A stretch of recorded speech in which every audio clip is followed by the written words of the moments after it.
Dans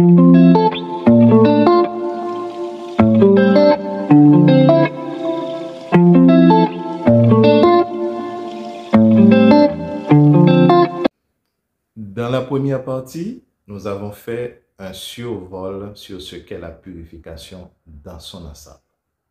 Dans cette deuxième partie, nous allons rentrer plus dans les détails. Savoir ce que vous faites, pourquoi vous le faites et comment vous le faites constitue déjà les premiers pas dans le mysticisme et la spiritualité. Donc, tout commence avec le bain. Le bain est simple. Nous savons tous quel bienfait un bain peut nous apporter dans une journée.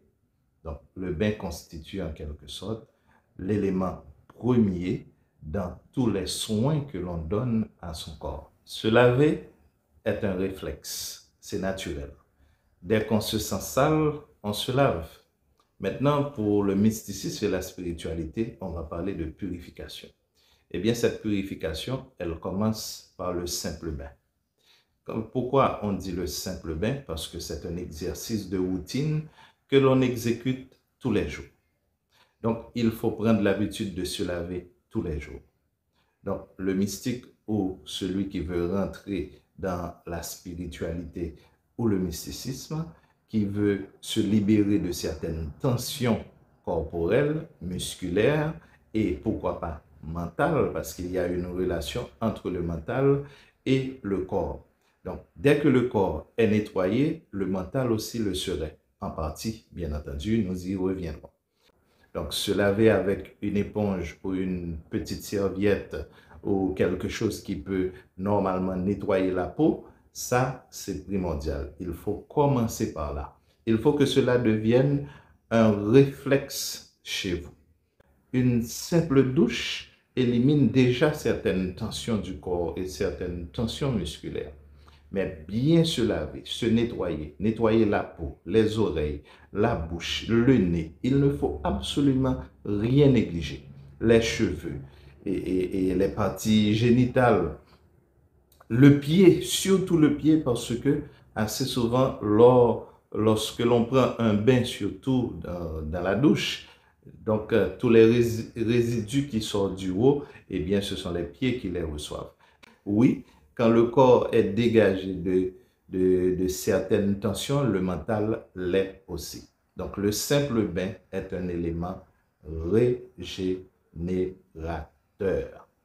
Donc, il n'y a aucune purification possible qui ne commence pas par le simple bain.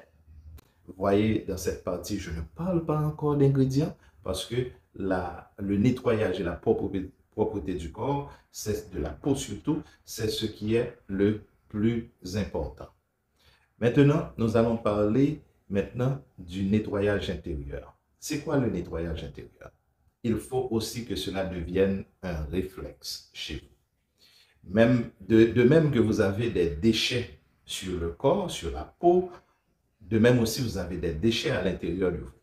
Donc, à ce moment-là, la seule chose qui est recommandée et que l'on trouve presque dans toute la spiritualité qui parle d'expansion de la conscience et de réalisation et de félicité, nous allons justement retrouver ce qu'on appelle le bain intérieur chaud. Vous allez dire, mais pourquoi employer tous ces vocables pour décrire seulement l'eau chaude? Donc, si vous allez vous baigner intérieurement, c'est que vous allez boire quelque chose. Eh bien, la chose à boire, c'est justement une tasse d'eau chaude tous les matins. Donc, lorsqu'on dit une tasse d'eau chaude tous les matins, c'est sûr, c'est comme si vous buvez votre café. Donc, vous allez attendre la température qui est acceptable et normale pour vous pour boire cette tasse d'eau ou ce verre d'eau, si vous voulez. Vous pouvez prendre un verre si ce n'est pas trop demandé. À jeun, il est important de le faire à jeun. À jeun, ça veut dire beaucoup de choses. Il ne faut pas vous brosser les dents avant. Il ne faut pas manger quelque chose avant, ou du moins boire quelque chose d'autre avant. Le rituel, en quelque sorte, c'est la tasse d'eau chaude tous les matins. Une tasse d'eau chaude constitue un bain intérieur qui va vous libérer aussi de certaines tensions. Et ces tensions aussi sont aussi musculaires, des crampes d'estomac et tout ça, mais ça vous libère aussi des toxines qu'il y a aussi à l'intérieur du corps. Même si vous transpirez après, c'est pas grave. Maintenant, puisque vous avez expié en quelque sorte tous ces déchets, eh bien, après, vous pouvez prendre le bain extérieur. Premièrement, qu'est-ce que ça fait? Ça détend les organes. Les organes qui sont contractés, ça détend aussi l'estomac. Ça prépare l'estomac à une meilleure digestion de ce que vous allez ingurgiter ou avaler pendant la journée. Et ça détend aussi, disons, l'œsophage et là où il y a l'organe de la voix. Nous y reviendrons plus tard. Parlons maintenant des bains avec des éléments. Je ne dis pas avec des ingrédients, mais avec des éléments. Pourquoi prendre un bain avec certains éléments en particulier? Soit une feuille ou des feuilles, soit un fruit ou des fruits, soit un autre élément, par exemple, comme le sel, le gros sel, par exemple, ou encore un fruit comme le citron. Okay? Donc, ce sont des éléments qui peuvent être, que l'on peut rencontrer justement dans les bains. Il ne faut surtout pas oublier que les bains c'est le bain normal, le simple bain. Il nous débarrasse de toutes les impuretés, les saletés du corps. Et il nous débarrasse aussi des tensions musculaires, des tensions corporelles. Eh bien, les bains avec ingrédients font le travail opposé. Le travail opposé, c'est-à-dire que les bains avec ingrédients vont faire pénétrer en vous certaines influences, pendant que ces bains avec ingrédients aussi font sortir aussi de mauvaises influences. Donc, il faut savoir quels ingrédients mettre dans votre bain lorsque vous êtes en train de vous préparer normalement pour peut-être des séances en spirituel ou peut-être une pratique que vous avez l'habitude de faire.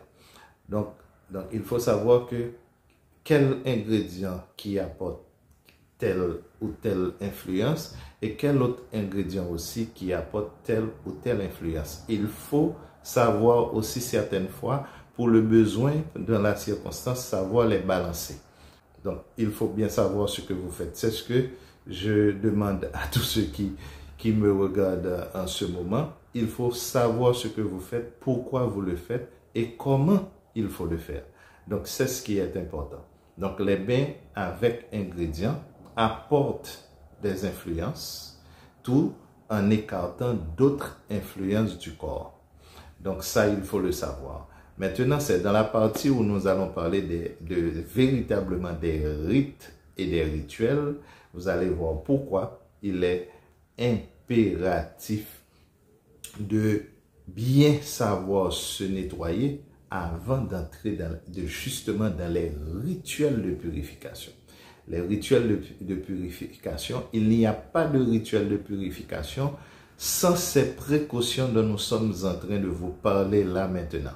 Donc, sans ces précautions, il n'y a pas de véritable, disons, rituel de purification. Donc, si vous prenez cette habitude, maintenant, lorsque vous allez rentrer d'emblée dans des exercices spirituels, alors là, vous n'aurez pas de problème.